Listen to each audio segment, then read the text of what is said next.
You're listening to the Rich Dad Cryptoverse podcast, where the force of financial education merges with the power of cryptocurrency. Here's your host, Robb LeCount. Hey everybody, welcome back to the Cryptoverse. Just Jim and I talking smack about GameFi, DeFi, crypto, whatever. We have a special guest on today. Jim, I'm going to let you introduce him because, well, that's what you're great at. So let's get to it. Yeah, we are excited. I'm elated to have on the show here. We have Josh Ellithorpe. Josh has been a programmer since he was a kid. And this is really interesting. Worked at Coinbase as a staff engineer doing crypto integrations, including Bitcoin Cash. From 2017. And Josh, correct me if I'm wrong, up till February of this year. Is that correct? That is correct. I was there for over 4.5 years and built a lot of their foundational pieces on the back end around crypto transfers, added a majority of the newer coins that you see on the market at Coinbase, and then decided to move on in February. So really simple stuff, just like nonchalant, adding coins on the right, Rob, like just adding coins on the market. We all do that every day. I mean, like, come on. Yeah. And hey, listen, Josh is now the chief technology officer at Pixelated Ink and an integral part of what is being built by the Clementine's Nightmare team. And this is a project that we have talked about on the show before. So we are really excited to have you on here. So you want to say anything else about your background that has led you to this moment? I just love programming. I like building things. Yeah. So I've built things my whole career. I like building things. I've built things for Google. I've built things for Facebook. I've built things for, obviously Coinbase, as well as a number of other tech companies. And it's all been, at different times in my career, different times of the evolution of the space, right? I remember when Web 2 took off and, there was a bunch of Web 2 projects. But I also remember when people inlined their JavaScript in the mid 90s and did like on-click handlers and like wrote the most primitive JavaScript you've ever seen. So I remember all of these phases in development from, the early days till now. And I just see a huge evolution with blockchain technology. And so that's what I've been focused on for many years now. Love it. Can you describe for the audience, really give us the inspiration for Clementine's Nightmare and really how long the team's been working on the project? I think that says a lot about how much time, effort, and energy goes into something of this magnitude. Yeah, so we started the project in 2018. And in 2018, we actually got together and formed a company around a different game. We wanted to do a card game in a different universe. We pitched it, and then it didn't quite work out the way we wanted. And I don't want to name any names, but we were like, okay, well, we tried to use this other IP, and it didn't work out because we wanted to build a blockchain game in 2018. And the company got squeamish and asked us to build the game without the blockchain. And we were like, that's not what we're in the business of trying to do. I was at Coinbase at the time, and I wanted to get more people into, the blockchain ecosystem.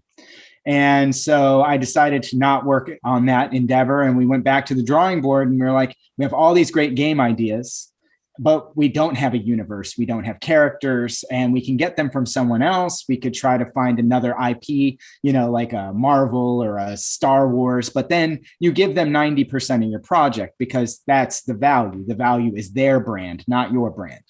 So we sat down and we started coming up with a bunch of different ideas as to what we could do in the gaming audience and in the gaming arena. And we were working with petrol advertising. So we had a lot of insider knowledge as to just like trends in the gaming space, what was exciting, what hadn't been done, and access to a lot of people that like lived and breathed games, including myself, since I was like a little kid. And one of our ideas was to try to go with a more horror-oriented game. I've always been a huge fan of horror. I've watched like every bad horror movie ever made, probably. And I love vampire lore and all of these types of things. And we did a bunch of ideas, and we had some that were really dark, like Resident Evil, full live action versions of Clementine were modeled. We did animated versions. We also had some ideas for some other genres, but we gravitated towards a game called Nightmare. There was no Clementine. It was just Nightmare. And the very seeds of the universe started to be born, right? A girl character was created. We started creating people in this universe. And then we decided that we wanted it to be more of a storytelling experience that was more like age appropriate and family friendly. How do we tell a story that has those horror elements, but also can be something that your 12 or 13-year-olds can watch with you? And how do we bring in a dream element, an element to counteract those nightmares? How do we use this as a storytelling device and really try to bring back that storytelling I remember from movies in the 90s, the movies that had a little bit more heart, things like Goonies, where kids got together and they had some crazy adventure, right? Yes. And like that idea, but in a whimsical, macabre horror kind of sense, kind of like what Tim Burton did and Nightmare Before Christmas, and that kind of feeling, but more fun and more around the kids of the neighborhood. So that's what kind of brought along Clementine's Nightmare. And Clementine is actually one of our lead game designers and one of our graphic designers' daughter's name. So it was actually named after her. And we decided that it was a great name, and we decided to run with it for, when we renamed Nightmare, because we wanted that more friendly energy and a name that really could resonate with people. So that's where it all came from. And we started the modeling in 2018. The characters started to evolve. The universe evolved. We looked to see whether or not we could kind of fund it ourselves. And it didn't quite work out for us at that time. And we kept working on the characters. We kept doing more. We did 3D versions. We started doing all this extra work because we loved those characters. And we knew that the time would kind of happen where it was the right time to bring it to the market. And that the beginning of this year, it was probably, November of last year, where I got prodded by Norm, and he was like, hey, it's time. We can do this. Let's get it all together. Let's hit this market with something they've never seen before. And we started strategizing on this rollout plan that you guys are seeing now. And that's kind of the short version of the story. Yeah, man. Listen, what you just said, you alluded to it, and I love it. My wife, who doesn't really know much about blockchain gaming or Web3 in general, but she said, "Man, that looks so much like Nightmare Before Christmas." And I said, "Yeah, this is so Burton-esque, the art." So yeah, that's something that resonated with me. What's the TV show with the kids? Oh man, it was on Stranger Things.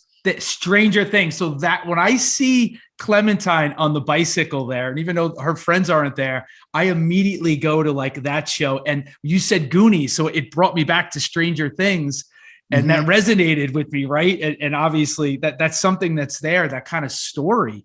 And I think the power of story. So I would love for you to really touch on that. I mean, right? The greatest games are really simple. And you had an AMA last month, and you guys were talking about that. You and the team were talking about like the greatest games and how simple they are, but you need an engrossing story that transcends, right? Wherever people are, their socioeconomic background, gender, it doesn't matter. So I know you're endeavoring to do that, right? But that's not really easy. That's arduous. No, but it takes a long tell time. me how you guys do that. Yeah. So tell me where you're at in that process and how that's really going. So it really is a story about the founders and what we all individually wanted to get out of this project. So I'm going to take a step back. I'm going to introduce you to a couple people so that hopefully people understand the story. So obviously I had a technical background and a gaming background. I've done rating. I've beaten almost every RPG ever made. I love games, and it's so much fun to be able to build a game. And I've never been able to do that. That was never in my wheelhouse as an opportunity, even though it was something I always wanted to do. And I was always building these elaborate good things, but never a game. So here I come. I want to tell a story. I love horror. I want to build a game. That's my role. Norm is the ultimate connector. He connects everyone together. He has an amazing vision. He knows how to deal with people. He knows how to get people hyped for things. He understands trends. And he introduced the project to petrol advertising. And Petrol Advertising has 2 founding members that joined us at Pixelated Ink as well. So Alan and Ben joined us as part of Pixelated Ink. And they had worked on games for 15 plus years, doing assets, marketing, all of this stuff for games, and always having to do it for someone else's IP.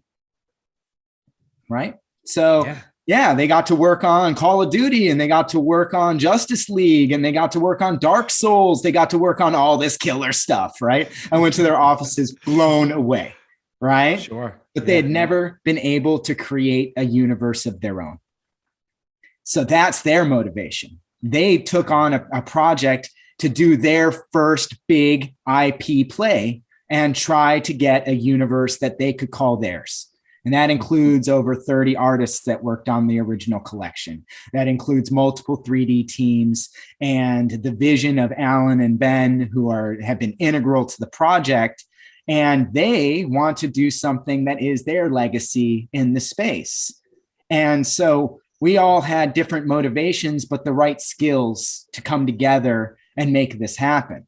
And our game partner hasn't been quite announced yet. That will be coming out soon, but I think people will be very, very happy with who we've been working with behind the scenes on the game. They've worked on many AAA titles before. And so I'm really excited about it. I had meetings with them this morning around a lot of the game design documents and all of the work that's happening right now. And I couldn't be more excited. Yeah, you get to see the whole process. I guess it's like anything in life. You write a book. I mean, people make a movie, right? A production studio. So, I look at something like this and how fulfilling this must be as you're going through the whole process. We, as the players, or the customers, we get the game and we're so excited and we play it, but we don't really get to see the nitty gritty of really what goes into it. And I would love to hear. I mean, what are your biggest challenges as a team in putting together a project of this size and magnitude? It's balancing all the different pieces that are happening in parallel. To be really honest with you, right? We're building a game and we're doing a bunch of video for our universe. That's the core thing we want to be focusing on. But being in the NFT space means there's a lot of unique concerns we need to do for NFT holders and for the people in this space that add on to the amount of work we have to do for the project. And it's all for good reason. And we're really excited to work with the community. But, while we're working on phase 1, we had to split phase 1 and phase 2 because we were still working on assets and we wanted it all to happen at the same time. But life happens.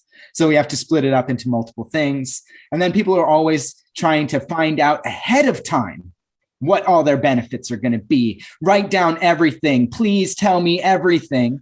And it's like, nah, man, like, how about you leave some surprises? We're not trying to pull a rug. We're just trying to launch things in a much better way than we're going to promise you everything on day one. That's just lame. It gives no flexibility to the project. And so we have to balance that. We want to give out all this information and we have a lot more information coming. I have some news specifically for this talk that will be new, but love it. And there's a lot of people that want to be spoon-fed the entire experience to decide whether they want to spend time with the project. That's frustrating. Rob, how good is that? Like what he just said. That's so good. Honestly, I love the projects that have that balance between serving the community, but not over-serving the community, right? I don't like the pie in the sky. Let's release this 5-year projected white paper and tell you everything we're going to do and then fail on 98% of it. I would rather, I'm with you 100%. I love what you guys are doing in that aspect. So keep doing that. Yeah, man. The white, we'll get to it. I mean, the white paper looks, I think it looks great. It looks fabulous. Now, what you brought up before, let's talk about this, Josh.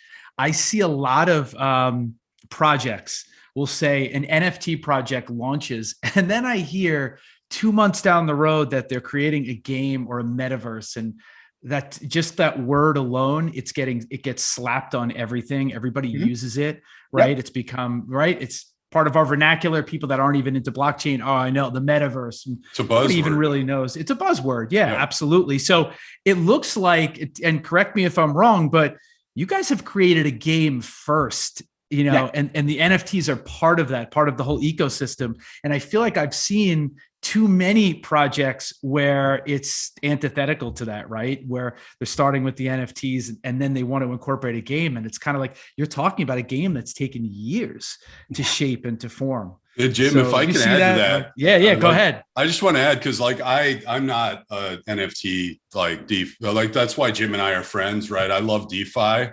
But like I'm seeing lots of DeFi projects do this now. Like, okay, like the Ponzi-nomics aren't working so well. Now we need to come up with this new thing. But like you said, I think the games are the biggest attractor to draw people into crypto because it's easy to understand, it's fun, and like that. I just think it's such a good approach. I agree. So I think it's both good and bad. And so when you take a 10,000 foot view at the industry, I know exactly why the gaming industry is not excited about the NFT community. There are tons of scams. Can you talk? Go ahead. People are losing money. There's a lot of profit plays that are promising things that they can't deliver on in high quality. And a lot of the games they're shipping are games I played in 1998. And it's like I want to play something like that looks like Horizon Zero Dawn or Forbidden West or those types of games that have blockchain economics built into them. That's what I want to be playing. I don't want to play Zelda again. No, played it, I don't been want to there, play. done it. Yeah, I love Zelda. I love those Who games. doesn't? And they're great for me to play for a few hours, but that's not going to be your next big trend in gaming again. That one, that sailed. That's a few minutes, and it's a good marketing push, and people might play it a little bit. And if you put some kind of Ponzi tokenomics on it, maybe the early players will make a little money, and none of it's going to be fun. And the gamers see that because they're playing their PS5 and that stuff looks hot. Yes. And they're not worried about like one 3D character. They see games with full 3D environments all the time. That's not new. It's Josh, not, how long is it going to be? How long do you see before we actually get there? Like, when is that going to come to fruition? How many years out do you? And of course, we don't have a crystal ball, but trying to prognosticate. What do you have any idea when you? I'm going to break it out into phases, right? Okay. So right now we have a lot of teams trying to figure out how to build 3D items, right, that look good and have enough customization that they can be used as quality avatars.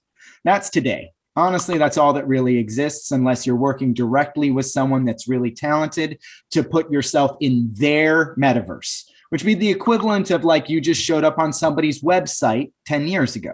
You're in their metaverse. It's not every metaverse. You're not your avatar everywhere. You're your avatar where your avatar was programmed to allow it to be there. So there's nothing special in the NFT. The author of the NFT worked with someone that did traditional tooling and built models in their traditional game or environment. And there's a metaverse that's sort of happening there with stuff they specially crafted. That's not the metaverse that we think of, though. And that's the best projects today. So I look at My Pet Hooligan, right? Badass. We interviewed them, 2 weeks ago, Rob? The awesome stuff. Love it. Right? So they have this 3D environment. Their guys are all running around. Yes. You're not importing anybody else's guys there. And if someone else's guys show up there, it's because they were programmed to work specifically there. Right? So what we want to get to is that your avatar has all of the blueprints for your character, that you can import your character into places where it wasn't pre-programmed to be. So no one specifically said, I'm going to support this particular one character. It's, that character has the 3D modeling or tubing to do facial expression. Then I can import it into Zoom and pretend I'm that character. Or I could import that into video shared experiences, whether they're augmented reality or VR or your traditional website, and your avatar is following you everywhere, where you're like the cloak of your avatar, right? They don't even know what you look like anymore. That's the metaverse people think they're getting. That doesn't exist. That shit's not even close to existing. Like, we're talking at least 2-3 years out before I even think specifications will exist to even allow the work to start. And the specification means the way the 3D model is built and able to be animated needs to be consistent. And it needs to be a single interface, like a single specification. So people talk about ERC 721. That is like it points to a JSON file on IPFS. I mean, let's think about like what these standards actually mean. So all this is powered by JSON, has an image field, and it shows you an asset. That is not even 1/1,000,000th of what you need for the metaverse. So then when you talk about the 3D models, you come into a lot of things around ownership of IP. So this is the thing that keeps the bigger players out of the space right now, is if you actually make a metaverse Jedi, right? Mm-hmm. With the cloaks and the saber and everything, right? Yep. That plan is out there now. Everyone can use that because they're going to be able to look on the blockchain, grab those 3D models, because those 3D models are required for the metaverse environments to work. So they need to be publicly available, which means you've just given away countless hours of work on those 3D models to everyone. You can't just, it's only for the person that used it, and also be compatible with everywhere you want to import it. Those two things are diametrically opposed to one another. Makes sense. So I want to do 3D models for a game because I don't think the industry's ready for the metaverse yet, but everyone needs to get ready with highly animatable 3D models for their character sets first, in order for all of us to discuss what that interface in the future actually is going to be. Well, what about your 3D models is different than the way I did mine? When I import it into your environments, why doesn't it move quite right? We need to get through all of those types of blockers so that anyone can import any model and animate it well for humans, and be able to use sensors to look at your face and be able to have the right trigger points on the models. And it all needs to be documented so people can build against that spec. That's going to take time and a universe of characters. You just explained things so well, right? I mean, the level at which you just explained everything was incredible. And I'll tell you what, man, the passion that, I hear in your voice, I wish you got a little more excited about this stuff. Yeah. Really, man, it's cool. Like, I love it that you're not on here. You're not like monotone and like, well, this is kind of just, we're creating, like, you're really into it. You can tell your heart and soul. Did you notice something he said there too, Jim? Like, yeah, go ahead. Like the traditional old school big business does not want to relinquish the rights to their intellectual property. Of course. Right? That's where their value comes through. That's where the value comes. Right. So it's like this transition of showing that the intellectual property on blockchain has that kind of value before you can bring that kind of mechanism over.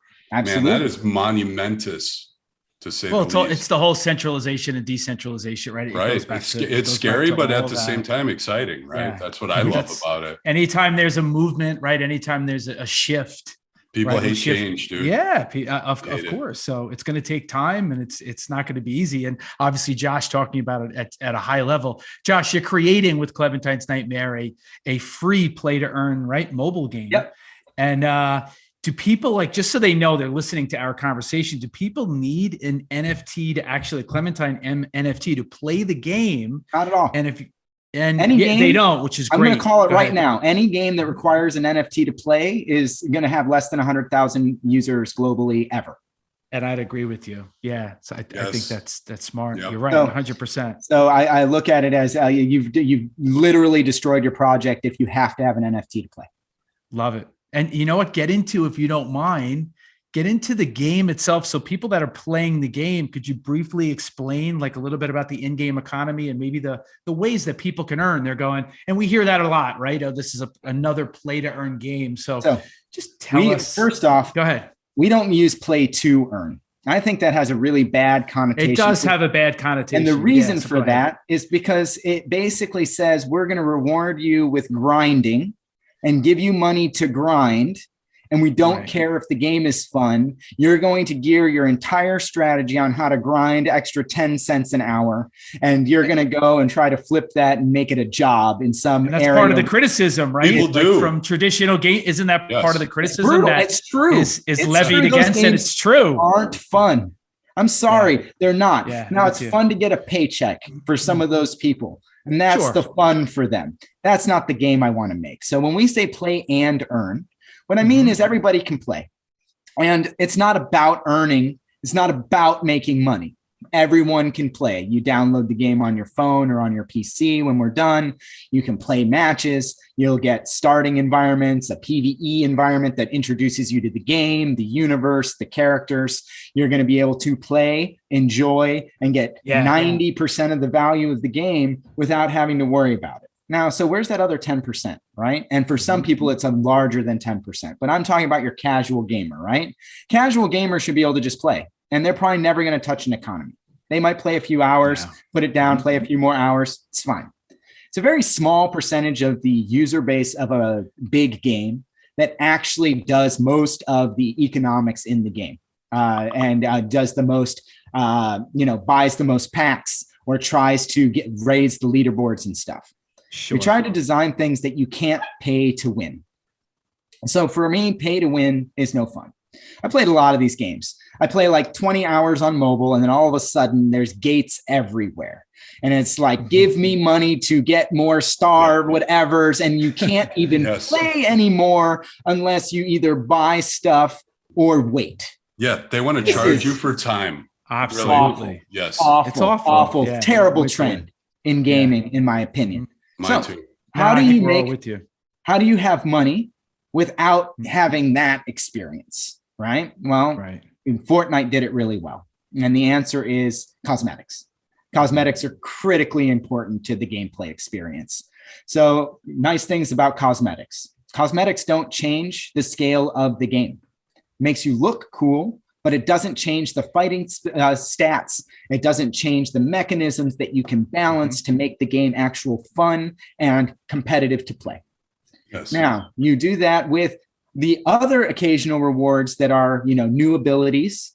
And effectively, a new ability may do very similar damage to an ability you already had, but it's new animation or a new take on that damage or a slight boost where it's not pay to win.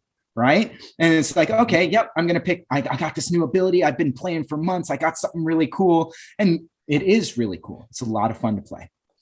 Now, so how do you balance that in the game and make sure that the economy makes sense for people to be able to earn?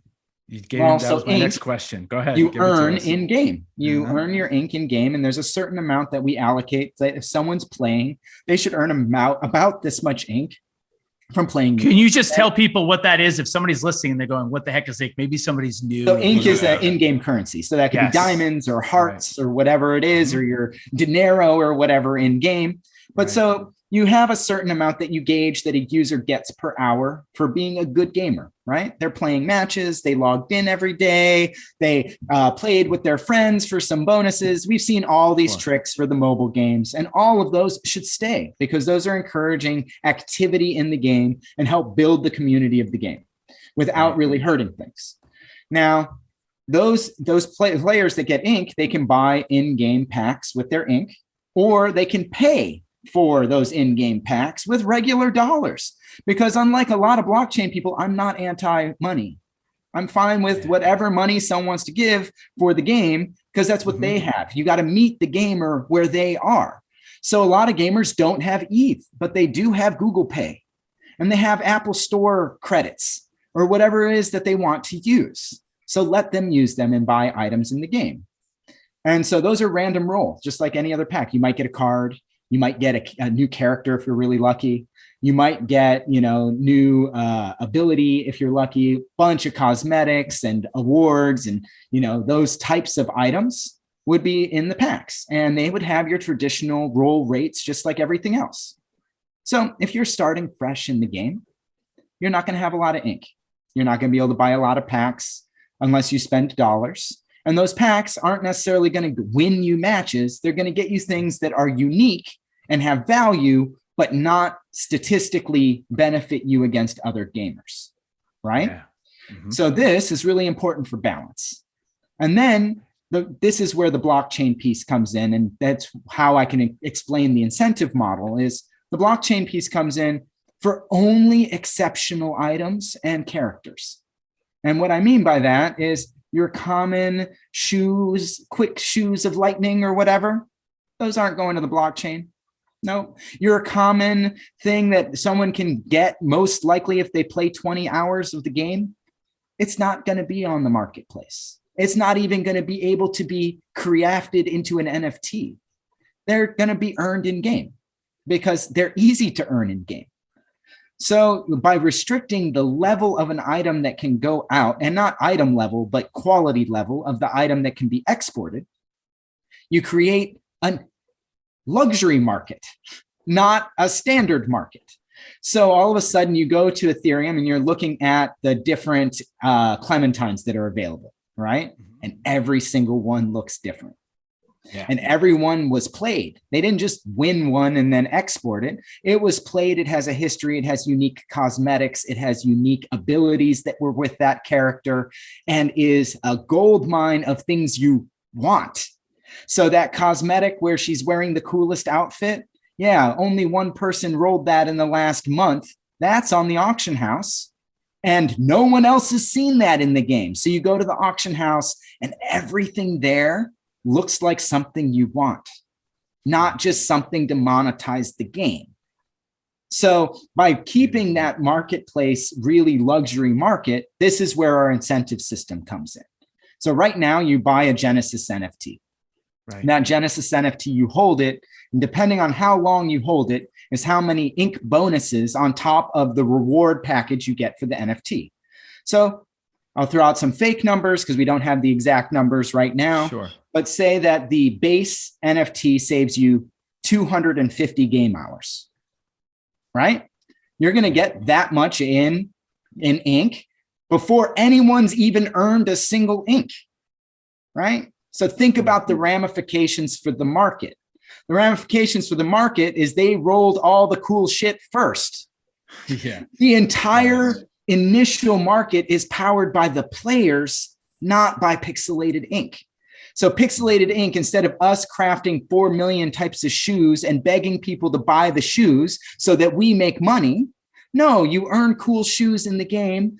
The rare ones go out to the market and the user profits off of a rare find, and we get a small commission for the trade on the market, but we don't take a majority of the money. The user does.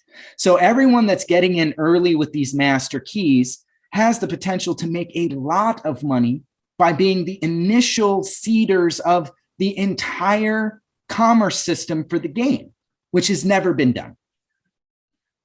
Wow. Rob. Wow. Yeah, I don't even know where to go from there, dude. That is, I mean, this is incredible. And listen, I talked to Norman, and Norman had told, like, it's cool to talk to Norman, but then now to talk to you. And you said this, like, the conversation that I would have with Norman is very different than the conversation that I would have with you. And I love the balance and how how much thought went into this. Well, and trying to be, you're innovators. You guys are like, everything was designed, not copied, right? So when we look at ink, right? Yeah, you can buy stuff in game with your ink, and the only way to get ink is to earn it in the game or have a reward key from the beginning, right? And then once you export the ink to buy things in Dream Market land, where all the good stuff is, it's a one-way street. You can't take ink that you bought from Ethereum and import it in the game and try to get new rolls. Oh, no. You have to play the game to sell the good stuff. Love how you're incentivizing. Oh, gosh. If people aren't excited by that, listening to this, this is the way it should be. This is the way things should go. And hey, Josh, I don't know, man. I hope this is almost like a template for other games like that people will follow maybe. I mean, because listen, not everybody has a team that maybe is as stacked as yours, right? Let's be honest. Mm-hmm. So you need innovators, you need people that pave the way, and you're trailblazers in a sense, I guess, and how you really would be an apt characterization of how you're structuring things and how you're moving this forward. So, man, it breaks the models. People kept asking, why can't I stake my NFT now and earn ink? Very common question, right? Paradigm shift. It's because you don't get any of the benefits if you do that. Sure. So, how about this? You'll stake ink, and then all you'll get to do is buy stuff from people that got the cool stuff, and you'll get none of it. Yeah. That sounds like a great deal. Like, no, absolutely. People are so ingrained in the existing models that don't work. That's it. This is a paradigm shift, man. This is, so it's hard when you get stuck in the old. Yes. So people that are stuck in this, Josh, man, tell me, So now I won't go there because we'll get we'll get too crazy. How about this? Let me take the conversation in this direction. And if you and I were having this conversation too, and Rob, like I'd like to go even deeper on some things, but whatever. It's not the time for it. But talk to me about interoperability. You're talking about before, like something like Fortnite. I have a 12-year-old, and some of the games, and of course, obsessed with like games like Fortnite. Mm-hmm. You play these games, and the skins and the assets, they're in game, and that's it, right? Whatever you're using is in that ecosystem. So the beauty of blockchain gaming, and again, looking into the future, and you're the expert on this. So how do you see, what's the vision for the characters? What's the vision for Clementine's Nightmare in terms of interoperability? So interoperability is really difficult for certain things and not so difficult for others. So social meetup areas that are based off of 3D NFTs that have their models in a way accessible via API is something I think will happen in the next few years. And we're going to see that become a reality because it's wanted, right? Okay. The problem is that some people think, oh, well, I got this sword from this game and I want to bring that sword into another game, right? These produce huge challenges, right? Because the shapes, the sizing, the animations of those different weapons, and more importantly, like the effects that come off of them. So like usually when you swing it's going to have like a flame effect or some wind effects or whatever. Yes. Those are hard to do and also balance. So there's the art issue. That's actually the easier one. You might be able to get it to swing okay. But if you copy over the stats, then there's entire stat adjustment systems that need to happen. That doesn't make any sense. To me, I think that we might see art come in, and then maybe you'd get a art equivalent at a similar level in the new game. But the incentives for a game publisher to do that are pretty low, because then there's a lot more work on their behalf. And it also leads to quality control issues where people will post pictures of like shots of their game that look like shit because they imported ugly stuff. So they can't do as good of like kind of manicuring their experience when they do that. So I think this idea that like certain game franchises have the skill to do it well. So if you're Final Fantasy, and you have a Final Fantasy character that you played, and you want to import that into the next Final Fantasy because the storyline's a continuation. Right. There's probably a nice way to do an adapter for that, but that's within the same company, within the same storyline, in an area that makes a lot of sense. So until someone does that well, I don't think we're going to see a lot of, oh, well, I imported this character from this game into this other game at all for the foreseeable future, because the quality control pieces just aren't there. And unless someone really wants to design like the exception for that would be something like a metaverse-like game that was more like Grand Theft Auto. So it's all about the variety. You bring in whoever you want into this basically crazy land. But then there's only going to be a few titles that get that market share. So that doesn't work for everybody. Everybody wants to be in the same world if that's the world, right? So the idea is digital land, right? A lot of people buying digital land. The digital land's only as good as how many players are going to be in that digital world, because there's an infinite amount of digital land, but there is a finite amount of digital land next to the people you want your land near. It's like real. Yeah. It's like real. Yeah, absolutely. That's incredible. I'm sitting here thinking through it and I'm like, what companies have done a good job of bringing in characters from other companies? And I can't think of one, right? Yep. I know that like the biggest one I've heard of lately is Microsoft bought whoever is building Call of Duty, right? So they're talking about bringing in Activision. Yes. Mm-hmm. So they're talking about bringing in, what's his name from Halo finally into the next Call of Duty, right? But it's still the same company now absorbed another company, and they can project that they can integrate a character, the Master Chief, right? And that's what I'm saying is that's not true integration in the NFT sense. No, that's not just an arbitrary model showing up. That's a bunch of professional high-end work for years to do that integration. That's an anomaly. Yeah. That's not going to be, I hear what you're saying, man. This is like a reality check, I think, for a lot of people. Rob, this is like one of the coolest conversations that we've had because, I hear you're a realist, Josh, and I think you're you're eradicating some of the just erroneous notions or the fallacies that are out there about certain things. And it's kind of cool. And you're setting the record straight in a sense. As somebody that really is a true expert and an innovator in the space. The path that we actually can get there on. That's realistic. Yes. Yeah. That can actually take you to where if you have a 3D model that's really easy to animate with lots of different positioning, plus ways to wireframe up the face and get all of that, then you need to talk to everybody else in the space that's doing the same thing. We need to figure out a way that a virtual space can actually start supporting all of those characters at the same time. And I just don't see those experiments have started yet. Would you agree, though, that at this point, too, that a lot of it is competition? So you're not going to see cooperation a lot, right? Because everybody's trying to be first to market, be best, be whatever. The OG in the market, right, is like the intent for most of these projects. So honestly, I want to work with everybody. I'm really excited to work with the people that specialize in certain pieces because they're the best ones to write the standards for that piece. Right? So there are a lot of 3D animators in the world, a lot of really gifted 3D animators.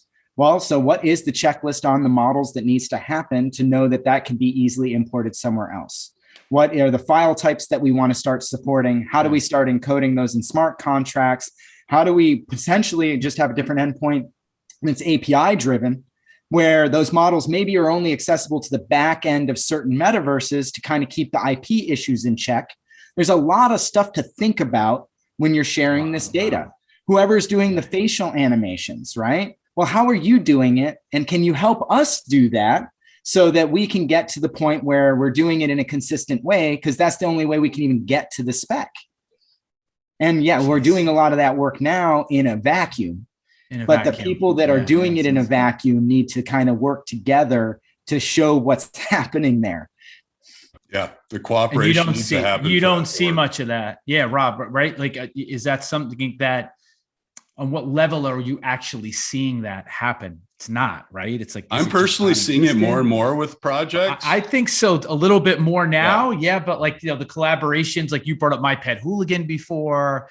Who else have you guys, like Collider, right? So there are some of the higher end projects or things that I deem as being really higher end. That is good to see, but I still like to see more.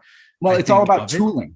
To be honest, it's about tooling. So you look at the companies that helped with the 2D NFT space, right? Right. And that's things like the Hashlips project. There's a bunch of people that built art generators, DNA systems so that you didn't get dupes, things to automate all the layer management for 2D. You have all of these pieces that have been open sourced for basic NFTs.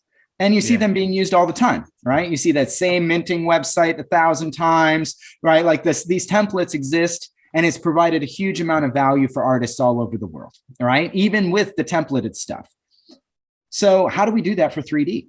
Because until we do that for 3D, the idea that the average 3D designer is going to be able to get their characters into the metaverse is around the tools that they have available to them. So if they're using Unreal, Unreal Engine 5, they need a way that they can import stuff into that engine and be able to do customizations and output things with different viewpoints and camera angles and have an entire pipeline that is ready for 3D project, PFPs, and modeling for the metaverse. Those tools don't even exist yet. There are a lot of people building these workflows in-house in order to produce their 3D assets. And we're trying to not cut corners with Clementine. And we're trying to, we have a 3D project coming out, Project Neighborhood, and we're building out those pipelines ourselves right now. And so I know that there's a lot of work involved there. And you can do it half-ass, and you can do it so that it just kind of worked for your project. But what we really need are people to build tools that allow what they did to work for other projects. So you look at Azuki, and they didn't like gas costs. And so they came out with ERC 721A. We used that for Clementine. That was great because they left me a tool that I could use that made sense to use. So how do we make sure that that whole tool chest is available for the community? Because if we want the crazy metaverse, we're going to need it. Yeah. Wow, that makes sense. Hey, so where do you see this whole space, man? And I know, like, if I said a year from now, it's an eternity, right? In crypto and in the evolution of just how things change, right? You're right. Mm-hmm. So if you could try to and prognosticate and get your crystal ball out, where is this space in let's go 2 years? Where do you see things? I know. Sorry. If you want to go one, but where do you see things? So I think that the space is realizing that there's a lot of money plays that are hitting the space. And so they're wising up to the NFT of the day. Honestly, it's at that point right now. It's like, oh, what's dropping today and tomorrow? And everybody thinks they're going to roll their rare, super legendary special edition something. And you nailed it. You nailed it. Right? You nailed it, Josh. I'm sorry. And within a year or two, that dream dead. Extremely dead. And it should be. That should have been put to rest a while ago. There are definitely quality projects out there. Yeah. It's a scratcher ticket. That's the mentality, right? Like, I'm going to become a millionaire. I'm going to stop by Circle K, buy 5 scratchers or Powerball, right? In this realm, that mentality needs to just die. How many of these projects are going to be dead, Josh, in like a year or two? I mean, most. Do you think these NFT projects? I think most. And the thing is some of them didn't promise anything. And those ones were really honest. Here's some PFPs. We're going to try to do some stuff with our brand later. If you want to buy our PFPs, go for it. And those people, hey, people can choose where to spend their money. And I'm not going to, if they didn't promise anything, no harm on them. People chose to buy it with bad, that's their choice. Now it's the people that lie that bother me, right? It's like they say that they're going to be doing all of this stuff and then they're not able to deliver. They don't even really try to deliver. And you can tell. And it's the rugs and the really shoddy work or teams that disappear for months at a time after they make millions of dollars. That behavior is inexcusable. And so one thing about Clementine's Nightmare is we're actively working on this stuff every day. I mean, there's a huge team of people that really want to make this universe exist. And there are other projects that have the same level of passion and dedication that we do, that are really trying to push the space forward. Those people are going to be successful. I think those leaders are going to keep building their tooling to a point where their users will demand more interoperability. They'll be like, hey, guys, we've seen that you've been building all this stuff, but when can I put my stuff here? And so we're trying to meet people where they're at, right? So there's cool universes out there. There's little test metaverses that are out there. And we've been working behind the scenes to try to get little versions of Clementine-like characters in those metaverses as well, just to show that we care. It's not that I think that's going to be the next big metaverse. In fact, I'm pretty much guaranteed most of these won't. Yeah. Right?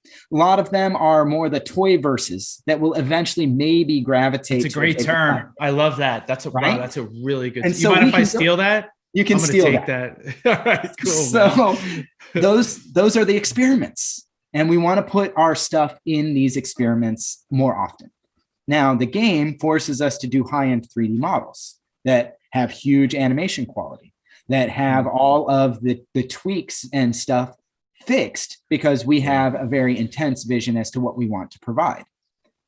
I think there are a lot of games that are on that trajectory, a lot of projects that are, that are there, right? Like you look at My Pet Hooligan, they got their hooligans running around. They've got, staff from other big names that have done 3D work. That's awesome. Great. But I can't take a hooligan and put it anywhere else. Yeah, and so at some point, unless their metaverse is the metaverse that ends up coming out of this, their users are going to be like, yo, when do I get to go to the metaverse? I'm in your metaverse, but that's the one where everybody's cool, at. Right. And that forces everyone to figure out the interoperability. You know what? If I'm going to predict in real estate, if I could predict anything, the metaverse that allows all characters or most characters to be involved, I bet you anything doesn't have a game, doesn't have characters themselves.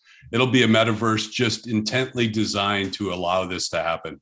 Agreed. Josh, what do you think of, like, what's your opinion on like the sandboxes and the Decentralands? Like what's your take on them? I think those are the toy verses, to be honest. And they're great projects. I don't mean they are great projects. Yeah. I know you don't. You're not disparaging them. I know you're not. Yeah. No. They have a really amazing, ambitious thing where they're bringing in cool stuff now. And people can run around, and some of the quests are a little cheesy, right? The NPC, combat systems are basic, but they're really on the right path. And if you look at Minecraft and you look at Lego, when I was a kid, you look at these things, I look at the sandbox as the new version of a Minecraft or a Lego set, where you have these cool characters can run around and you can build some cool universes around them. Yeah. But that's not, the next Resident Evil-esque game where I can import some cool like monsters and play as a monster. I love it. Yeah. It's not happening there. Yeah, but it is cool still to see all the companies that are pouring in, right, with the the trademarks and just all the deals and buying the virtual land and things like that. They're smart. So say you own the IP for a few different NFT projects. You can pretend your metaverse is more meta than everybody else's because you have more IP and it looks like more characters are there. When in reality, your technology is exactly the same. Exactly the same. So wow, well said. Hey, let's finish up, and you can tell us at the end that I'm going to leave a little space for you if there's anything you want to tell us about Clementine's Nightmare. How about some gameplay? Like I know people are asking me, when do you think we're going to see some gameplay? But you guys you're not going to roll anything out until it's right and it's ready and you're comfortable. And I hear that. Here's what I can promise you. Go ahead. The first gameplay video will not be gameplay; it will be simulated gameplay.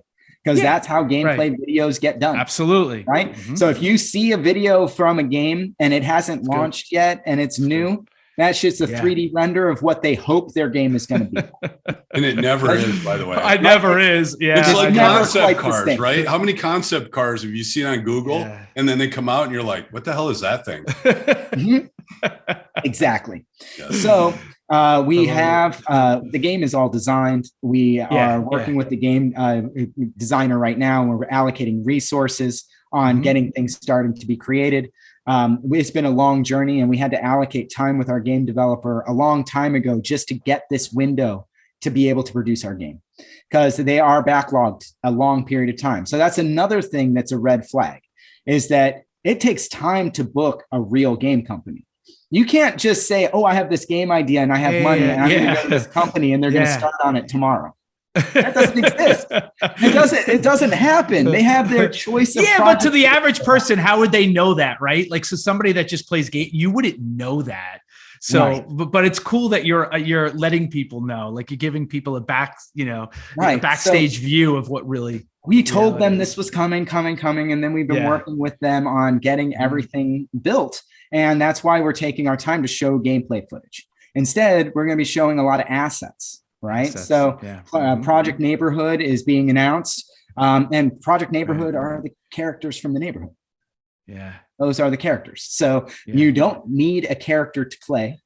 But if you have one of our NFTs and you're part of Project Neighborhood, you're going to get a custom character you can use. And that's the difference, is you reward, not restrict.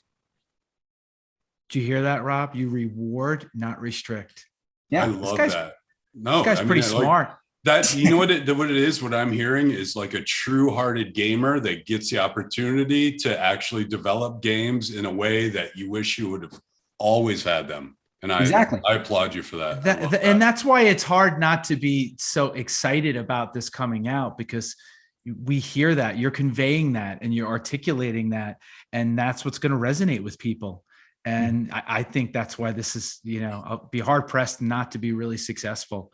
You guys seem like you're doing everything and you're really on the path. That's the hope, right? Yeah, exactly. You don't really know, and it's fluid and things are always changing. Is there anything that you want to divulge? Is there anything you want to leave the audience with? People that are fans, you have a lot of Clementine Nightmare, people that are, on the server and the Discord server, and they're going to be listening to this. But is there anything that you'd want a wider audience, to know? So this is going to be, the key things that I want people to take away, right, is the NFT audience that is looking at these, they understand some of the old value propositions associated with NFTs. That's good. And we don't use those models, which makes things confusing for them.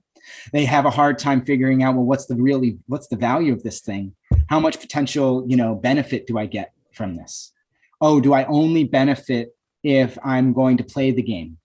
Do I only benefit? And those things are things that are easily answered. And I wanted to cover those. So first off, if you do play the game, you get a bunch of ink. Your rewards scale based on how long you've had the NFT. So if you want to do that and you want to get the most amount of in-game currency before anybody else, you want to grab one of these now, and you're going to get more in-game currency and a huge leg up on that active user-centric economy that I was talking about earlier. Yeah, now, right. Some people may not be interested in having to play. They're investors. They're whales that are like, no, I just want to have value. I want to get something that's going to appreciate. Well, for those people, once the game ships, the counter on the multiplier locks. And now you can sell that NFT with its multiplier and its in-game ink to anyone else that wants to play the game and get that huge reward in the beginning. Makes sense. So you have an incentive to be able to get those as well. Mm-hmm. And the key is that this is the first time someone has looked at an economy as a user-centric economy instead of a business fundraising economy. Most people are putting out items that they design so that they can sell them to their customers, and the customers don't see a dime. They don't see a dime ever. They spend all this money in their game, leveling up their characters, getting all the coolest stuff. And right now I look at my WoW account that I haven't played in years because I played back, in 2007 and 8, back in Burning Crusade. And that gear is worthless and unsellable and 100%. Just doesn't have any value. But I put a year of my life into some of those tunes, Yes. And so the difference here is now you can play your tune, and when you're done with it, you can sell it for real value because somebody will want it because you have all the coolest stuff. And it comes with all that cool stuff. The cosmetics and all the things that you've earned in game will have real value. So you don't like some rare cosmetic that you got. Most people didn't see that. You can put that on the auction house and make some money. Yeah. That's not to say it's your day job.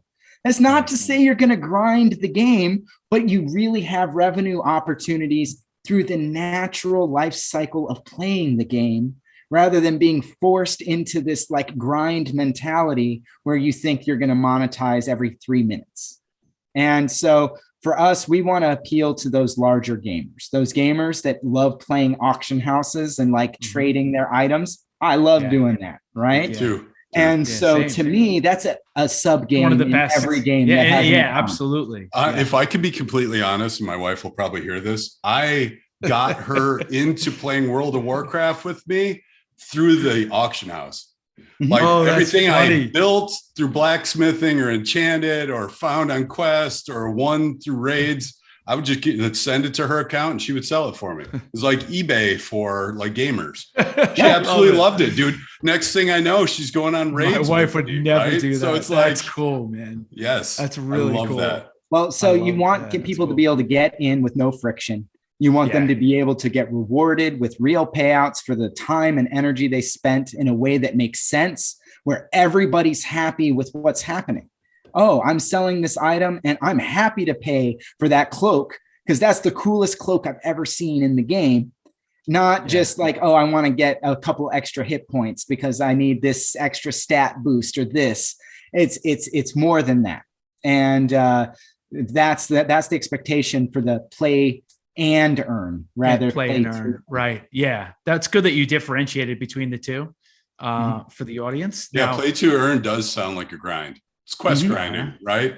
Go collect 1,000 fish, come back and we'll give you this. There's no quest like that in Clementine's Nightmare, right? So there's no collect fish. Yes. No. So and these are quick games, right? The game loops. I mean, this is this isn't like, we're targeting around 5-minute matches. 5 minutes, which is perfect. Yeah. So it's like you get in, you can match up with some people, you have a nice battle, and then you go and rinse and repeat, and hopefully have a bunch of characters that feel different and has a lot of inspiration from the MOBA type titles, RPGs, and the card games that I've loved so much. I've been playing Magic since I was like 14 years old. It's been like more than 25 years. Of let me just tell you something. I would never want to play you in this game. Listening to your background, Rob, you may want to play Josh, but I don't. I think Josh would. I'll take him us. on. I'm kidding. It would be fun to play. Go. It would be fun to play, but I don't know, man. I don't think we would win. Oh, that's funny. Well, Josh, anything else? Finally, hey, you know what I should say too? Before we let you go, would you agree? It's hard, man, for people that don't really know anything about crypto. We got to make this easier to onboard new people into this whole space. Yes. So as somebody that's an expert, given your background, given your expertise, how can we go about doing that in a manner really in which it's simple. Go ahead. Make it simple, man. Right? Tell the audience. The way you do it is you attract people in things that are not crypto. I don't get people into dollars because they're dollars. And to people into dollars because it's pertaining to some other topic, right? So you can't just convince everyone that crypto by itself is the thing that they want. No, they need an incentive to use the crypto on something they can't get otherwise, right? So that means letting them into a game and playing, and they can pay for it with their traditional stuff, and then incentivizing them to find out what crypto is. Now, they're noobs, right? So I'm a fan of wallets, real wallets, which is not custodial, right? I'm a fan of those, but those are a real giant pain in the ass for a noob. Be honest with you. Big time. Oh, absolutely. Right? So if you're in the game and you mint an NFT and you are dealing with your ink and you've exported some ink to the Ethereum blockchain, we're going to probably put it in a custodial wallet for you, so that we can manage your wallet and help you if you have issues and manage that environment for you so that it's safe. And that doesn't mean you can't export it to your MetaMask. Of course. Yeah. In 2 seconds, you can transfer it out.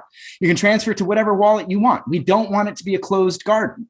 And there's a difference between offering tools that make the experience easier for a newcomer and keeping the amount they need to think about minimal, and trying to force them to understand everything about blockchain the moment they've touched a blockchain. Yeah, that's good. That's really so you have good. to walk them through the process. That's awesome. What you just said is powerful. So you mint that NFT, and now it's sitting in a custodial wallet, and it's on the blockchain, and your account controls that wallet, and we can make sure that it's fairly well secured, not getting approved on broken OpenSea contracts, all of that stuff is just managed. Sure, man. But then if you want to trade it out, fine. Trade it out. You can use it on any wallet, work on Coinbase, the non-custodial wallet, MetaMask, Trust Wallet, whatever your wallet of the day is at that time.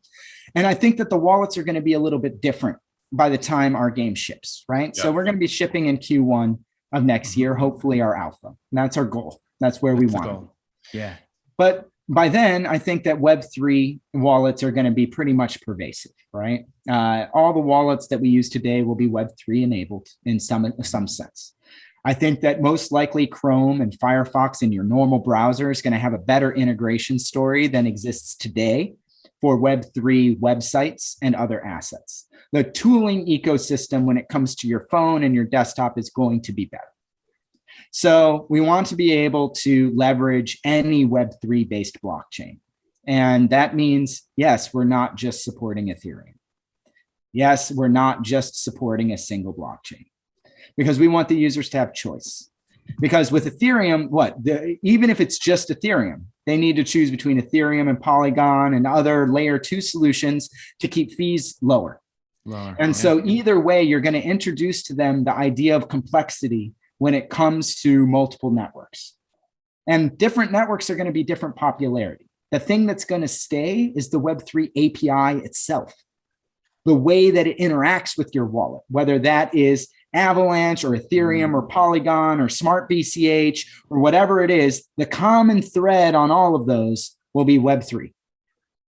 Right? So I want to be able to give the users choice in their blockchain environments. It's not about us choosing for our users how they trade their assets. We're going to provide markets where they can trade on our markets. And if they want to export that to another market, they should be able to. And so that's, allowing for free market competition to occur. Inevitably, one or two of those chains will be the most popular. Yeah. The users will decide that. The ones that have reasonable fees, whatever it is that they want to be using is what will end up maturing in that ecosystem. And that opens up a lot of potential for changes to be adopted in the next year that facilitate a better user experience for everyone. And so that's really important to our mission. Very cool. Love that. Josh, you just dropped a lot of knowledge. Oh man, exactly. There's just, I need to go back, Rob, and listen to this again. There's just so much information in here that was really powerful. Hey, and for any traditional gamers out there that are wondering what custodial wallets are, anybody that has a Blizzard account with all of their WoW characters tied up in it, that is a custodial account or a PlayStation account or whatever. So it's the same model they're used to. Same model. You own as a gamer, you own nothing. You own nothing as a gamer. You put in the work, but you own nothing in old models. Yep. Gosh.